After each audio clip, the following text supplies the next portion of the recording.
Kami dari kelompok 10 akan mempresentasikan hasil dari kerja kelompok kami. Yang pertama, kami akan memulainya dengan berdoa. Mari kita satukan hati kita, mari kita berdoa. Segala puji dan syukur kami panjatkan kehadiran ya Tuhan, di mana pada siang ini kami masih merasakan begitu besar kasih-Mu yang menyertai kami. Ya Tuhan, kami akan memulai pelajaran kami, buka dan ketuk pintu pikiran kami, agar setiap pelajaran yang kami pelajari dapat kami pahami dan kami mengerti. Ya Bapa, kami adalah anak-Mu yang penuh dengan dosa, ampunilah segala dosa kami, seperti Bapa mengajar kami untuk mengampuni sesama kami. Terima dan sempurnakan doa kami melalui Putra Tunggal-Mu Yesus Kristus Juru Selamat kami. Amin. Shalom semua, kami di sini akan mempresentasikan hasil kesimpulan kami dari buku esai TPDL yang telah kami buat. Anggota kelompok di sini terdiri dari saya sendiri, Raymond Febrianti dengan NIM 08, Noel dengan NIM 51, Angel dengan NIM 50, Rahel dengan NIM 49, Alfon dengan NIM 21, Gonggong dengan NIM 16, Herna 07, Desi 59, Elsa 077, Karina 62, Daniel 101, Kevin, 36, Yakob, 44. Natalis, dan juga teman kami yang telah berpartisipasi untuk membuat esai ini, yaitu Monica, Efran, Tina, Delasina, Roma, dan Ricky. Terima kasih. Baik, sini saya akan menjelaskan hasil diskusi kami. Nah, pendahuluan pelayanan bagi pemuda atau pemudi dan bagi kaum calon guru PAK merupakan suatu pelayanan yang sangat penting. Menurut pendapat dari NB di dalam bukunya, bahwa kehidupan orang muda di zaman sekarang seperti perahu yang melewati sungai besar dalam kegelapan, yang dimana artinya ialah mereka harus memiliki kehidupan namun tidak memiliki arah yang pasti. Di sini saya akan melanjutkannya, yaitu gereja bukanlah berbicara sebuah gedung atau bangunan yang megah, tetapi gereja adalah tempat berkumpulnya orang percaya dalam melakukan kegiatan rohani. Gereja juga memiliki peran yang sangat penting, yaitu untuk membentuk seseorang agar mempunyai moral yang baik dan dapat menjadi contoh serta menjadi teladan bagi orang sekitarnya. Selanjutnya dilanjutkan oleh teman saya. Saya akan melanjutkan penjelasan dari teman saya. Sebagai manusia atau makhluk Tuhan yang serupa dalam gambar dan Allah, diberikan kehidupan atas berkatnya. Hidup sejati adalah hidup yang dimana mencari kehendak Allah, yang juga menanya Tuhan kepada diri sendiri. Sebelum mengira sendiri apa tujuan hidup kita ini, harusnya memulai dari Tuhan, Sang Pencipta alam semesta dan isinya. Kita ada di dunia ini karena Tuhan menghendaki. Ada di dunia ini karena Tuhan memberikan kita kesempatan kepada kita umat manusia untuk melayani Tuhan. Tuhan adalah kunci dari tujuan hidup kita di dunia. Tanpa Tuhan, tujuan kita ada di dunia ini tidak ada. Tuhan memberikan kita perasaan kasih kepada ciptaannya sebagai anugerah atau berkat agar kita dapat menjalani hidup yang sesuai dengan kemauan Allah.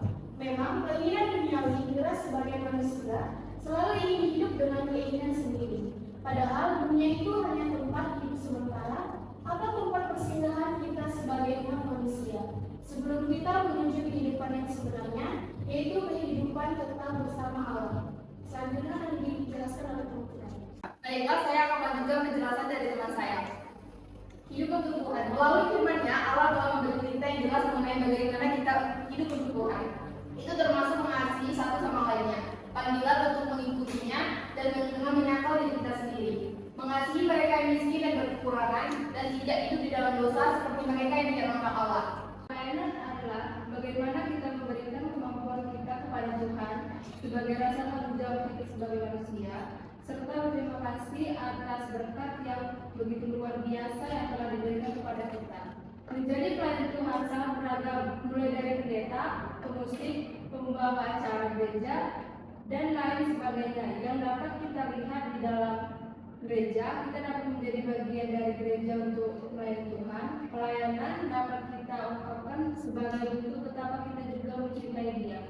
Bahwasannya cinta Tuhan begitu luar biasa, sehingga kita harus menjadi pelayan yang setia dan memiliki kasih sukacita. Selanjutnya akan dilanjutkan oleh teman saya. Saya akan melanjutkan penjelasan dari teman saya. Memahami arti pelayanan di gereja. Untuk memahami arti pelayan, harus dimulai dengan pengertian tentang arti hidup kita di dunia ini. Dan untuk apa kita ada di bumi ini. Semua orang Kristen harus tahu bahwa kita ada di dunia ini adalah sebagai partnernya Allah dan melayani Dia. Pelayanan adalah menyerahkan diri seutuhnya atau segala hidup kepada Allah sebagai respon atas kasih karunia-Nya yang telah menyelamatkan di dalam Yesus Kristus, bukan penyerahan diri kepada pemimpin di kantor atau orang yang lebih berkuasa. Semua orang Kristen adalah pelayan. Arti pelayan tidak hanya dilakukan oleh orang-orang yang memiliki karunia rohani. Semua orang dapat melayani dan semua orang dilakukan adalah mewujud pelayanan kepada Allah melalui peran dan pekerjaan dalam bentuk apapun. Dalam mulai 3 ayat 23 dikatakan bahwa apapun juga yang kamu berbuat, perbuatlah dengan segenap hatimu seperti Tuhan dan bukan untuk manusia. Pelayanan menyangkut seluruh aspek kehidupan kita. Pepatah mengatakan, something is good for Christian is un-Christian. Sesuatu yang baik hanya untuk orang Kristen saja, itu tidak Kristen. Sebab kita dipanggil untuk menjadi pelayan dan menjadi garam dunia. Berkarya maksimal dalam pelayanan berarti menjalankan tugas dan panggilan kita di mana kita berada dan di mana Tuhan menempatkan kita. Terima kasih. Selanjutnya dilanjutkan oleh Kita melanjutkan penjelasan teman kami sebelumnya. Kami akan menjelaskan sikap dan karakter dari diri seorang pelayan di gereja. 1. Bisa menahan diri, yang artinya adalah seorang pelayan di gereja mampu menahan dirinya dari godaan-godaan maupun hawa nafsu dunia ini yang bisa membuat dirinya menjadi bahan pergunjingan. 2. Bijaksana, artinya adalah seorang pelayan di gereja harus mampu memiliki sikap yang bijak, bukan hanya dalam hal mengambil keputusan saja, tetapi harus bijak di dalam mengatasi persoalan yang terjadi. 3. Sopan, seperti seorang pelayan harus memiliki tutur kata yang santun agar bisa dihormati dan dihargai oleh orang lain. Yang keempat, bukan membawa. Yang dimaksud adalah seorang pelayan di gereja tidak boleh memiliki sikap kerakusan terhadap uang dan mencari keuntungan di dalam gereja. Tetapi haruslah melayani dengan ikhlas dan sungguh-sungguh tanpa mengharapkan imbalan, memiliki sikap dan karakter yang berkualitas. Maka diperlukan suatu komitmen untuk membangun suatu pelayanan dengan baik. Dalam kitab Yohanes 12 ayat 26 dikatakan, barang siapa melayani aku, dia harus mengikuti aku dan di mana aku berada. Situ pun pelayanan akan berada. Barang siapa melayani aku, dia akan dihormati Bapa. Presentasi selanjutnya akan dilanjuti teman kami. Saya akan melanjutkan penjelasan dari teman saya sebelumnya, di mana judulnya yang saya akan terangkan, melayani Tuhan sesuai karunia. Melayani Tuhan sesuai karunia, di mana menginspirasi saya untuk lebih mengenal, mengembangkan, dan menggunakan karunia rohani saya dengan penuh kasih dan komitmen. Ini memperkuat tekad saya untuk melayani Tuhan dan sesama manusia yang tulus dan tujuan yang jelas, serta mengingatkan saya bahwa setiap pelayanan yang dilakukan dengan baik adalah bentuk ibadah yang memuliakan Tuhan. Melayani Tuhan sesuai karunia bukan tentang melayani tugas tertentu, tetapi melakukannya dengan kasih dan komitmen yang penuh. Ini mengingatkan saya bahwa motivasi di balik pelayanan kita sangat penting. Melayani dengan karunia yang kita miliki harus dilakukan dengan sikap yang mencerminkan kasih Kristus dan dedikasi untuk pemuliaan Tuhan. Berikutnya akan dijelaskan oleh teman saya. Saya akan melanjutkan penjelasan dari teman saya, yaitu menjadi seorang Kristen kelas dunia. Menjadi seorang Kristen kelas dunia dalam buku The Purpose Driven Life karya Rick Warren memberikan wawasan tentang menjalani kehidupan Kristen dengan perspektif global. Warren menekankan pentingnya melampaui batasan lokal, mendoakan negara-negara dan misionaris, serta memberikan dukungan finansial untuk misi global. Dia juga menyoroti potensi teknologi untuk menyebarkan pesan Injil dan mendorong keterlibatan langsung dalam misi, baik jangka pendek maupun panjang. Bab ini mengajarkan bahwa menjadi Kristen kelas dunia berarti hidup dengan tujuan yang lebih besar, memuliakan Tuhan dan membawa orang kepadanya melalui tindakan sehari-hari. Selanjutnya akan dijelaskan kepada teman saya. Baiklah, saya akan melanjutkan penjelasan dari teman saya, yaitu bertumbuh dalam Tuhan. Kita harus mempunyai kehidupan kekristenan yang bertumbuh, yaitu memelihara dan meningkatkan kualitas kehidupan rohani seluruh kehendak Tuhan. Ada banyak orang yang percaya,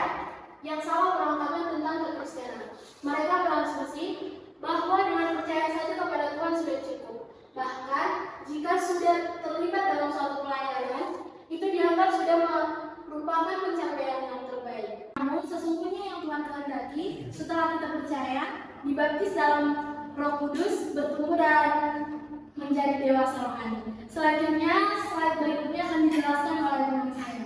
Oke, itu tadi presentasi dari kelompok kami. So, dan kesimpulannya itu dari buku The Purpose of Life karya Rick Warren. Itu ada tadi tentang hidup untuk Tuhan, memahami arti pelayanan di gereja, bertumbuh di dalam Tuhan, menjadi seorang Kristen pastinya, dan melayani Tuhan sesuai karunia.